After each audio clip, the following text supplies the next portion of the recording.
Pessoal, tudo bem com vocês? Estamos aí mais uma vez para trazer aí a nossa leitura do PET, né? E a nossa leitura das atividades de resolução, tá bom? Já vou deixando aqui o recado que eu vou deixar a minutagem do vídeo aí, tá bom? Na descrição.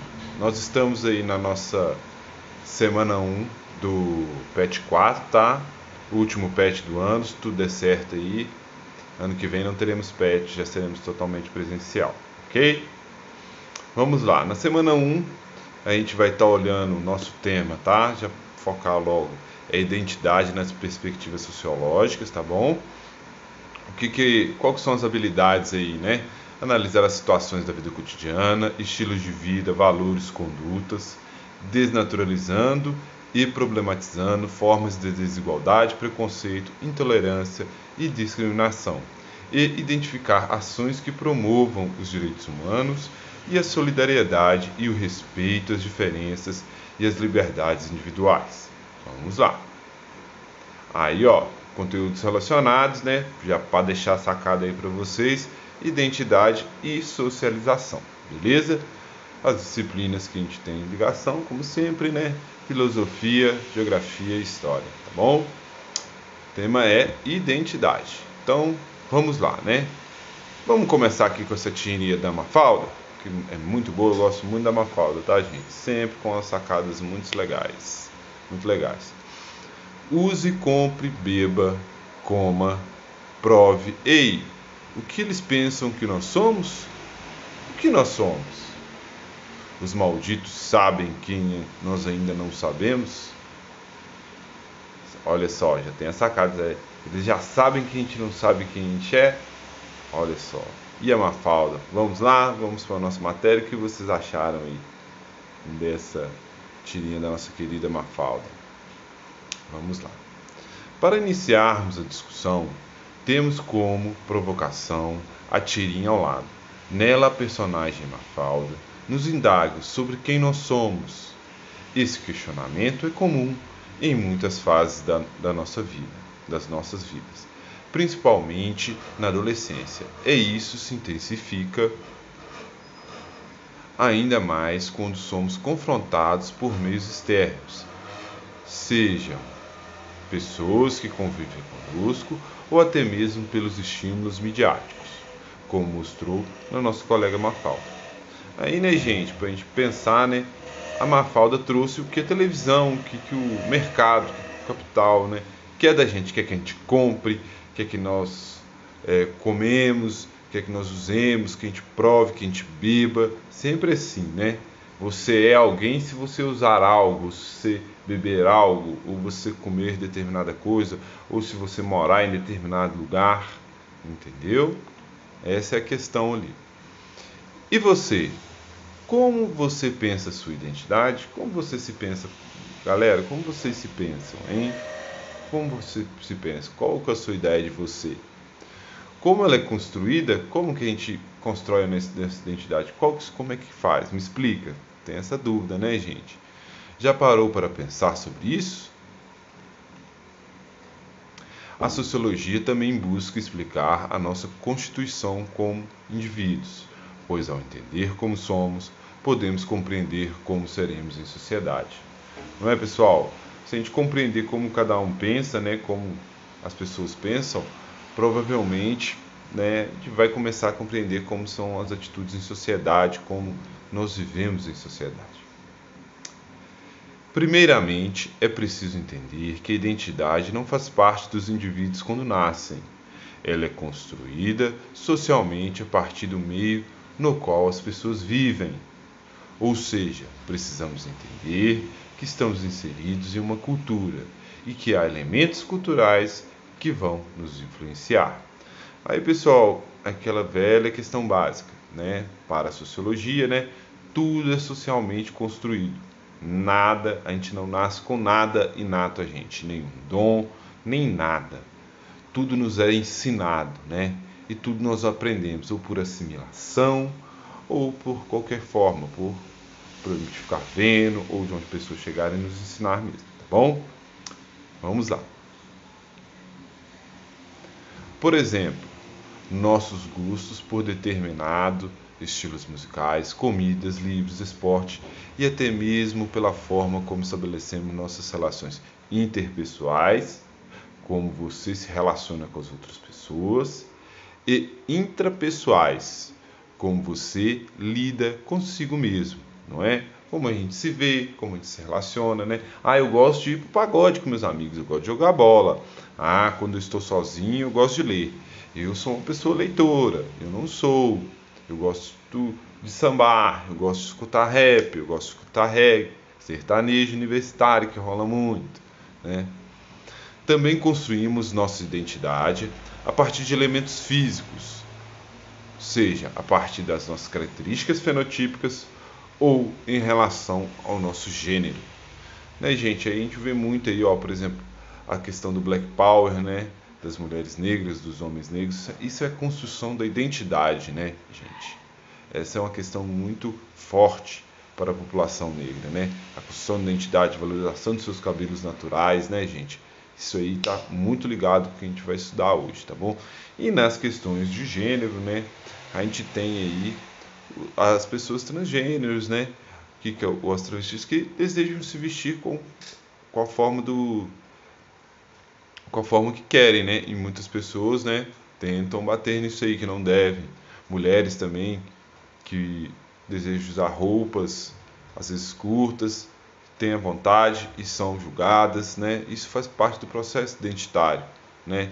Isso vai tornar a pessoa bem ou má, né? Pode ser julgada moralmente? Não. Ela só gosta de estar daquela determinada forma, como uma outra pessoa gosta de estar de outra forma. Isso não tem nada a ver com questões morais ou éticas, não é? Vamos lá.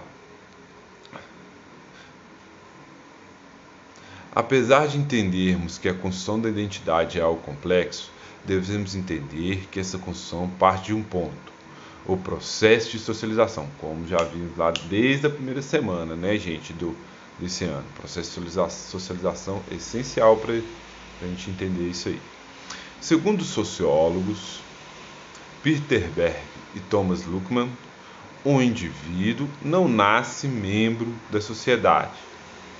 Nasce com as predisposições para a sociabilidade e tornar-se um membro da sociedade, né?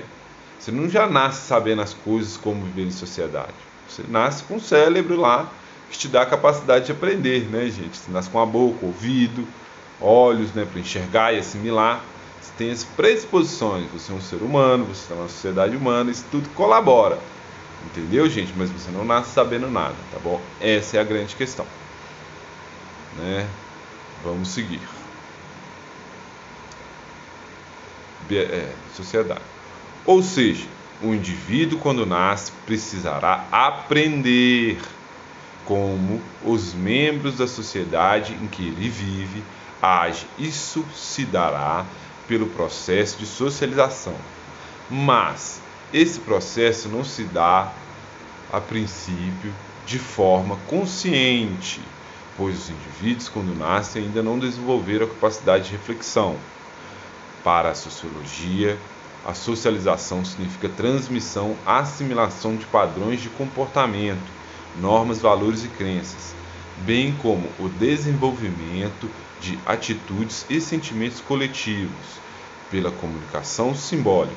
Socialização é o mesmo que aprendizado, o sentido mais amplo dessa expressão. Nova 2013, página 51. Então vocês entenderam, gente, que a socialização para a construção da identidade, nos primeiros momentos da infância, você não percebe, né? Você assimila muito, você copia o seu pai, você copia sua mãe, você copia o seu coleguinha, né? Você segue as regras impostas. Não existe muito questionamento sobre essa construção, de como você se vê, né? Muitos são impostos a você.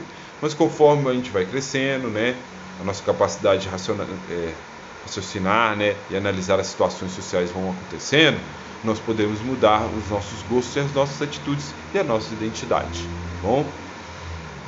Este processo de socialização ocorre nas instituições como na família, nas escolas, na religião e também entre os amigos pelos meios de comunicação, destacando um intenso fluxo de mensagens nas mídias sociais, rompendo com as barreiras dos espaços temporais, rompendo com as barreiras espaço-temporais desse processo. Entre os grandes clássicos está Emile Durkheim e Norbert Elias, né? São ótimas referências para o aprofundamento nos conhecimentos sobre socialização. São ótimos, a gente já viu sobre a socialização e acredito que já esteja fresco na cabeça de todo mundo, né? Com isso percebemos que não se pode afirmar que apenas um ou poucos elementos são suficientes para definir a identidade de um indivíduo. Por isso, o sociólogo Stuart Hall definiu 3 concepções de identidade. A primeira concepção é o do sujeito do iluminismo. Vocês lembram do iluminismo lá, gente? Então, vamos lá. Que é uma concepção individualista do sujeito que busca construir sua identidade a partir da razão. Isto é, alguém capaz de definir todas as suas influências. E a segunda concepção, olha só, imagina, isso é meio ilusório, né? Você é capaz de decidir tudo que te influencia? Não, o mundo é muito grande, a gente tem acesso a muito conhecimento, às vezes a gente nem percebe o que nos influencia. Principalmente quando nós somos crianças e jovens. Quando a gente é adulto, a gente consegue exercer isso com mais pressão, né? Mas nem tanto, tá bom, gente? Existe sempre a força aí. É uma disputa sempre entre os dois, né, gente? Entre você e a sociedade, do que você quer e do que ela tenta te impor, não é?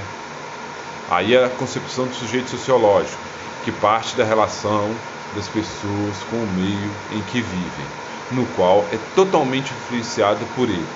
A terceira, olha só, gente, como é que ele divide aí legal essas questões, né? Ele coloca uma visão iluminista, né, onde o foco seria o indivíduo, onde ele escolhe tudo, né, não é influenciado por nada, né, e o outro na visão sociológica, né, um termo somente, em que tudo ele é influenciado, né, ele é influenciado por tudo. Você vai ser determinado pelo meio que você vive, não será uma relação mútua, né, de troca, de constante troca, né. E a terceira concepção é os sujeitos pós-modernos, que é o sujeito que não tem uma identidade fixa, essencial ou permanente. A identidade torna-se uma celebração móvel, formada e transformada em relação às formas pelas quais somos representados ou interpelados nos sistemas culturais que nos rodeiam. A terceira concepção, aí Hall, tá, 2013, página 12 e 13. A terceira concepção proposta por Stuart Hall, por ser mais recente, se aproxima do que vivenciamos, pois somos influenciados o tempo todo e a cada nova informação contribui para a nossa formação da nossa forma de como ver o mundo, né? Da nossa forma de ver o mundo. Então, gente, essa concepção que a gente constantemente está mudando nessa identidade é muito moderna, né? Interessante, é assim que nós vemos. Constantemente estamos mudando nosso curso. O que você gosta hoje, você não gosta amanhã, tá bom, gente? Mas existem outras questões que são fatores. Eu gosto disso, eu gosto mesmo disso. Então, faz parte da sua identidade. Ela pode mudar? Pode, né? Deve mudar quando ela tende para alguma coisa ruim, né, gente? Preconceitos, né? Essas coisas, mas existem afirmações identitárias que são muito importantes, tá bom? Também é importante considerar que a construção da identidade não se dá somente de uma forma, isso é, pelo processo de socialização, e pela interação com as instituições e os indivíduos a quais os indivíduos participam. Enquanto pessoas inseridas em um contexto marcado pela diversidade de possibilidades, os indivíduos podem ter múltiplas identidades. Elas podem estar relacionadas aos papéis sociais, às funções que exercem e na tensão entre as suas realidades. Nesse sentido, o sociólogo Manuel Castells propõe 3 formas de origem da construção da identidade. Então, gente, você tem que pensar o seguinte nessa questão aí de várias identidades, né? Por exemplo, é a questão de vocês terem que ser uma pessoa, ter uma identidade em um local e uma identidade em outro. Por exemplo, você está dentro de sua casa, você tem a identidade de ser filho, né? Você está na escola, você assume o papel social da identidade de estudante, né? Você está Por exemplo, né, olha só, um exemplo assim bem variado. Você está no carnaval, você assume a identidade de folião, entendeu? Você vai ter atitude de folião, você vai festejar, entendeu? Você gosta da música que está tocando, você veio para curtir a música, né? Para dançar. Pessoas que gostam de dançar são foliões, entenderam, gente? São características para a construção aí. Cada pessoa assume uma identidade em determinado local que ela está, tá bom? Aí, né, propõe 3 formas e origens da construção de identidades. Identidade legitimadora é quando instituições que exercem um papel de dominação usam artifícios para justificar e propagar os seus atos. Sendo assim, são características do nacionalismo. Então, gente, que trem de amor à nação, né? Essas identidades legitimadoras, tipo assim, né? Que constroem que você deve amar o seu país de toda forma, né? E essas questões, bem complicadinha essa identidade legitimadora, mas é uma identidade legítima, uma identidade nação aqui, tá bom? Identidades de resistência são as formas encontradas pelos indivíduos para tomarem frente contra as formas de dominação. Né, gente? O que a gente vai ter aí, né? Para usar o contraponto com a identidade legitimadora para ficar melhor a explicação. No Brasil, houve a dominação da identidade branca no início da colonização, né? Para a gente deixar claro. Então, essa identidade foi legitimadora, né? Ela implantou esse nacionalismo no Brasil, né? E um dos aspectos da identidade nacional que a gente pode ter, né? Que foi construído pelos governos, né? É a questão, por exemplo, da democracia racial, né, gente? Onde fala que não existe preconceito e tudo mais, o que desvaloriza cada dia mais a situação do negro no país. Então essa identidade ela foi imposta, né, para subjugar outra identidade, que é a identidade do negro, né? Foi imposta uma identidade branca, né, onde não teria racismo, né, porque o branco é quem pratica o racismo, então logo isso não existe. Isso foi imposto para todos para ser aceito. Mas isso é uma falsa questão. Aí entra a identidade de resistência, né, que é a identidade do povo negro, em resistir, em falar que sim existe o racismo, né, que sim a forma do negro existir, ela é discriminada, né, então por isso quando o negro usa um dread, ou ele usa o Black Power, né, ou se encara com seus cabelos naturais, isso é uma forma de identidade de resistência contra a dominação que vem de fora, ok? Outro também é um projeto, né, identidade de projeto, que é quando os indivíduos utilizam materiais culturais no processo de transformação social, baseado na identidade, sendo exemplo do feminismo. Olha, gente, o feminismo é um projeto, né, em que todos, né, onde se tem a proposta de que a sociedade trata de forma igual os homens e as mulheres, né, e não de forma diferente. Então, o que se propõe isso aí, né? Uma mudança educacional, da mesma forma que o movimento negro também propõe uma mudança de projeto, né? Um projeto sem o racismo, o projeto do feminismo é um projeto sem o machismo, né, gente? Sempre defendendo essas questões, ok? Então, vamos seguir lá. Essas discussões em torno do tema identidade nos ajudam a compreender as pautas identitárias, que têm crescido cada dia mais, onde se discute o reconhecimento das identidades na busca de uma convivência saudável. Aceitar as diferenças contribui para que possamos nos despir de nossos preconceitos, né, gente? Largar logo esses preconceitos, né, gente? Aceitar as pessoas como elas são, né? Aceitar as relações que elas têm, né? Isso é que é o mais importante, né? E aceitar como elas são, não julgar com preconceitos, com inverdades, né, gente? Isso é muito perigoso, tá bom? Imagine se as pessoas se despissem de todos os seus preconceitos, alguns se sentiriam totalmente pelados. E seria excelente. Essa tirinha também é muito boa, tá bom, gente? Eu adoro essas tirinhas, tá bom? Seria um mundo perfeito, né, gente? Mas temos que lutar por ele. Gente, aqui tem o link, né, de um vídeo muito bom da Lily Schwartzman discutindo a identidade como uma questão política, né, que são as questões, né, como a identidade é uma questão política, que é um papel político que a gente assume a cada momento. É o papel de pai, é o papel de professor, é o papel de trabalhador, seja ele qual for, tá bom? Então vamos para a nossa questão. Eu vou deixar esse link desse vídeo na descrição do vídeo, tá bom, gente? E aqui, esperado por muitos, né? Alguns só vêm para cá para ver. Então aí, a atividade. O sociólogo Anthony Giddens, ao falar sobre sociologia, pode influenciar de modo prático nas nossas vidas. Afirmar que a sociologia pode permitir uma autoconscientização, uma autocompreensão cada vez maior. Então, gente, o Giddens, né, a sociologia ela ajuda nós a nos entendermos como nós construímos pessoas, né, do que nós gostamos, por que nós gostamos, o que nos influenciou a gostar, né, nos compreender mais como sujeitos de uma sociedade, né. Quanto mais sabemos acerca das razões pelas quais agimos e como funcionam, de uma forma global, a nossa sociedade, tanto mais provável que sejamos capazes de influenciar o nosso futuro. Tá bom? Então, quanto mais a gente se entende como sociedade, mais a gente se livra dos nossos preconceitos, luta contra os preconceitos, né, para que todos possam viver bem em sociedade, né, melhor a gente está partindo capaz de influenciar o nosso futuro para uma coisa melhor. Tá bom, pessoal? Vamos lá. Gente, essa questão aqui eu recomendo vocês, tá bom? A fazerem o seguinte: a escreverem um parágrafo, né? Com 6 linhas, pode ser um parágrafo corrido, tá bom, gente? Para ficar bem simples, vai dar aí no máximo vai dar entre 6 e 10 linhas isso daí, tá? E vai estar uma resposta bem completa, vocês vão acertar, garantido. Vamos lá.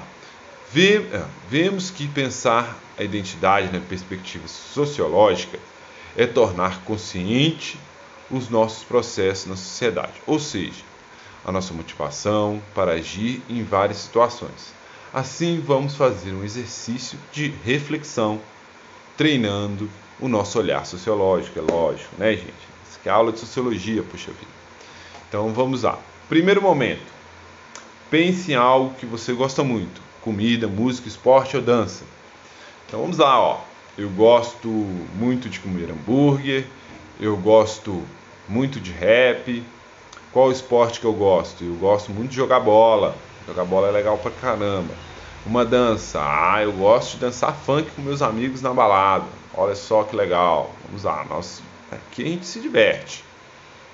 Aí colocou a primeira linha de coisas que você gosta, né? Caracterizando do jeito que eu falei.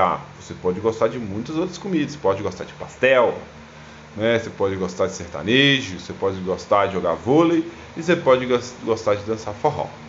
Bom, segundo momento, você consegue lembrar a primeira vez que teve contato com isso? A comida, a primeira vez que você comeu hambúrguer, será que vocês lembram? Por exemplo, eu não lembro, né? Eu posso colocar, não lembro, a primeira vez que comi hambúrguer. Mas você lembra a primeira vez que você escutou uma música que você gostava? Por exemplo, eu lembro a primeira vez que eu escutei rap, foi meu pai que me apresentou, foi um CD do Gabriel Pensador e eu gostei muito, né? O esporte, futebol, o primeiro contato que eu tive foi na escola, que me apresentou foi meu professor de educação física. O funk foi já mais velho, né? Eu aprendi na balada. Olha só, foi com meus amigos também. Então coloquem direitinho aí. Terceiro momento. Por que outras coisas que você não considera como favoritas não tem tanta importância? Não tem tanta importância? Então, pessoal, por quê, hein? Será porque eu me identifico mais? Será porque eu gosto mais? Né? Porque eu não me identifico, eu nem ligo, né? O que será que gera essa identificação, hein? Mas você coloca, porque pra mim, né, eu não me identifico, né? Eu não me vejo fazendo aquilo, né? Eu acho feio, acho chato, né? Mas o importante é você não gosta, você não faz, não o outro. O outro pode gostar e fazer muitas coisas, tá bom? Quarto momento. Como você acha que você seria se não gostasse disso? Como eu seria? Eu acho que eu seria uma pessoa mais chata, né? Será que eu seria uma pessoa legal como eu sou? Acho que não, né? Como eu seria se eu não gostasse de hambúrguer? Eu seria uma pessoa mais magra? Ou não? Quem sabe, né, gente? Da música. Eu acho que eu seria mais chato se eu não gostasse de rap. Se eu gostasse de outras músicas. Não é? Depende. Vamos seguir. Quinto momento. É o quinto, o que você acha? Quinto momento. Você acha que uma pessoa você acha que é uma pessoa melhor que as outras só por causa dos gostos pessoais? Gente, é uma questão bem simples, tá? Você se acha? É importante. Eu não me acho, e é importante você não se achar, porque nós não somos melhores que os outros pelos nossos gostos pessoais. Por quê? Os nossos gostos pessoais são atributos da nossa cultura. E isso é diferente de um para o outro. Entendeu, gente? Olha só, o gosto pelas pessoas que você se relaciona, né, de forma sexual, por exemplo, é questionado por muito e tende a ser o preconceito, homofobia, né? Por exemplo, se ela é um homem e deseja se relacionar com a pessoa do mesmo sexo, com outro homem, isso aí influencia o caráter dela? Não influencia, né, gente? Ou se você é de determinada religião, né? Eu tenho um gosto pessoal por determinada religião, eu sou cristão, né? Será que por eu ser cristão eu sou uma pessoa má ou não? Como é que fica isso, hein, gente? Não é. Os gostos pessoais, aspectos culturais, não influenciam, né? Não são influenciam para a pessoa ser boa ou mal, tá bom? Sexto, como podemos criar uma sociedade onde todas as pessoas possam conviver sem serem julgadas pelas suas escolhas pessoais? E aí, pessoal, essa aí é para vocês inovarem mesmo, tá bom? Como, né? Será que uma sociedade onde pregamos o respeito, né? Onde a gente prega o respeito desde novinho, não se ensinar o preconceito, né, gente? Porque o preconceito também é ensinado, né?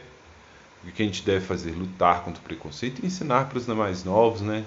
Que nós somos todos iguais, né? Pelos direitos humanos, né? Isso é importante. Pessoal, chegamos ao nosso fim, tá bom? Escrevam esse parágrafozinho com pequenas linhas, tudo junto, vai dar certo, mandem para mim, beleza? Um abraço, falou para vocês, tá bom? Até a próxima!